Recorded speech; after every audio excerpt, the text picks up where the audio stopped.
pleasure to welcome the leading gynecologist in Chennai, Dr. Samudri Shankari and Dr. Divya Shivaraman to Amara Medisthetics. So it's a pleasure to have you here. Welcome here, doctors. Thank you.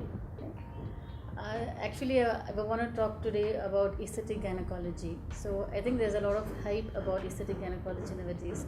So can I just know what is actually aesthetic gynecology? Aesthetic gynecology is a field coming up now. It was available only abroad before. In UK and also US, they were concentrating more on that. But nowadays it is made available here also, and there is an awareness created for amongst our women also regarding the aesthetic gynecology. It actually it is mainly for women who are in the menopausal age group, when they have the genitourinary syndrome like symptoms, and also for women who have recurrent urinary infection, and those who have stress urinary incontinence, and those who have vaginismus. Vaginismus means they will not be able to cooperate for the relationship. So that is there, and lichen sclerosis. So all these important indications are done for this FemiLift, that is a vaginal laser. And other cosmetic gynecology include cosmetic surgery regarding the women's sexual organs. That's really good Dr. to know, Divya doctor. will explain about the surgeries. To be honest, aesthetic gynecology has always been, it never was actually named as aesthetic gynecology. Because in the hands of a good surgeon, when it's done aesthetic, it's always, and when it's aesthetically done, it's better.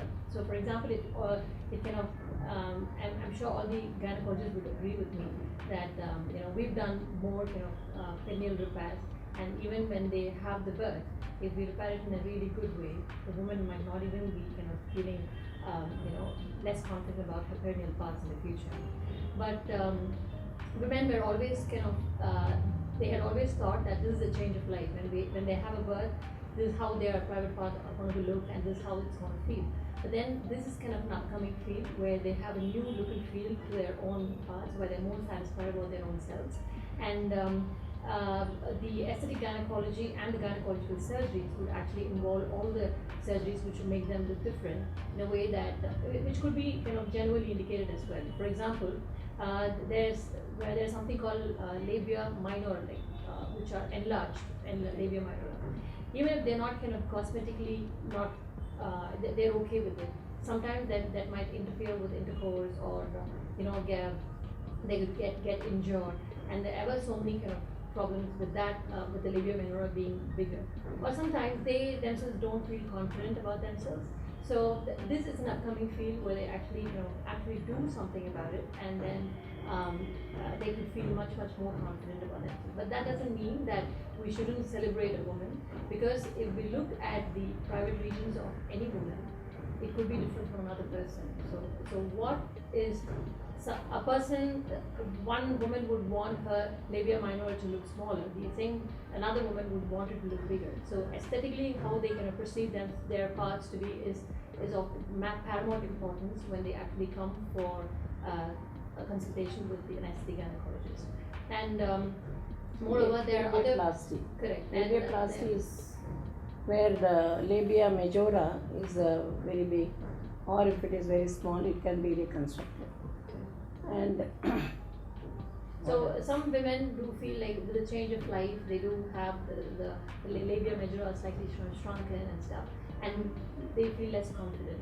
So for those kind of conditions where they actually have fat fillers, and there are many experts who do a lot of kind of things there, so that they look much fuller and make them more confident.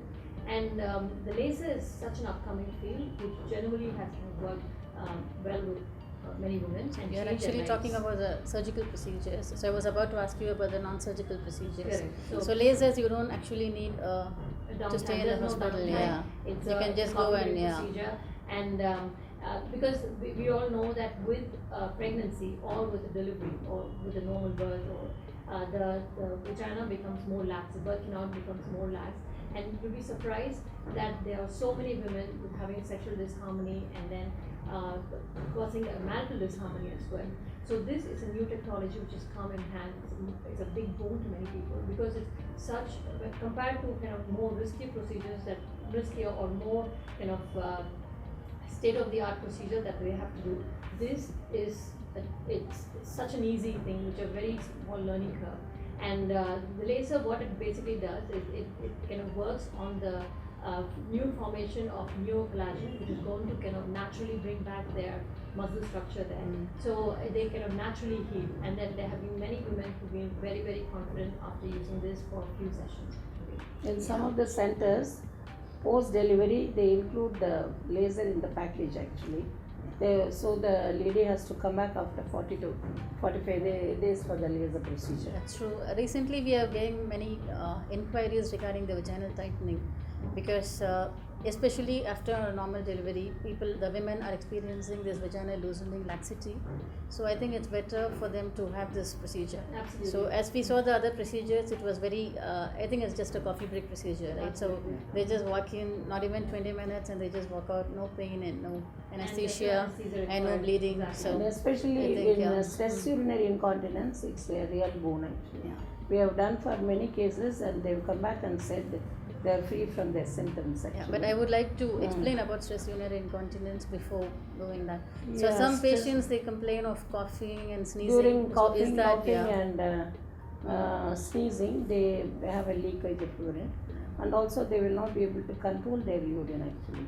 Whenever they go out, they go and see where the toilet is, and then only they participate in any of the functions and all that. Basically, kind So- of interfering with their action quality of life, Yeah. and they restrict themselves from socializing as well.